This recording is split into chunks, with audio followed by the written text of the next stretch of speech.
তো প্রথম যেটা রয়েছে তার মধ্যে আমরা যোগ করে দিচ্ছি এই দ্রবণটি এবং সেকেন্ডেরটা এই বর্ণহীন দ্রবণটি। এই দুটোকে অ্যাট এ টাইম আমি যোগ করছি দুটো পৃথক জিনিসের মধ্যে। তো সবাই লক্ষ্য করো,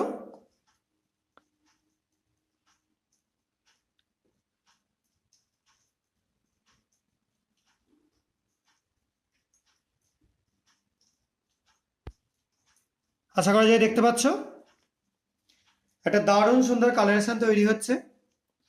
প্রথমটাই যেটা যেটা এই সাইডে রয়েছে এটা তোমরা রেডিশ একটা কালারেশন দেখতে পাচ্ছ, আর এ পাশে যেটা রয়েছে সেটার মধ্যে একটা বিশেষ টাইপের নীলাভ সবুজ অথবা তোমরা প্রুসিয়ান ব্লু কালারও বলতে পারো, সেরকম কালার দেখতে পাচ্ছ।